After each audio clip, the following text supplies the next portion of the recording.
చాలామంది అంటే సర్జరీ అంటే ఫేస్ మొత్తం డిస్టర్బ్ అవుతుంది అని చెప్పి కూడా భయపడుతూ ఉంటారు. సో అలాంటి వాళ్ళు సర్జరీకి అంటే డాక్టర్ని కన్సల్ట్ అవ్వడానికే భయపడుతూ ఉంటారు. మేబీ సర్జరీ చేస్తే ఫేస్ అంతా ఇదవుతుందేమో అనేసి. సో అలాంటి వాళ్ళకి ఎఫెక్టివ్ ట్రీట్మెంట్ ఏముంది అండ్ అలాగే లేటెస్ట్ ట్రీట్మెంట్ ఏముంది?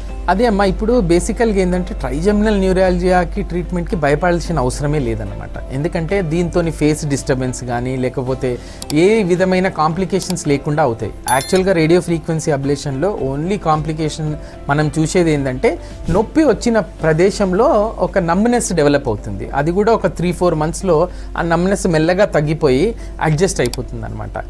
సర్జరీ చేసినప్పుడు 4-5% అంటే మేజర్ సర్జరీ చేసినప్పుడే ఇలాంటి ఫేషియల్ వీక్నెస్లు కానీ తర్వాత ఫేస్ డిస్టార్ట్ కావడం అవన్నీ అయ్యే ఛాన్సెస్ ఉండేవి. కానీ అవి కూడా ఈ మధ్యకాలంలో టెక్నాలజీ పెరిగి మానిటరింగ్ తర్వాత మైక్రోస్కోప్స్ ఇవన్నీ మంచిగా వచ్చి అవి కూడా తగ్గిపోయినాయి అన్నమాట.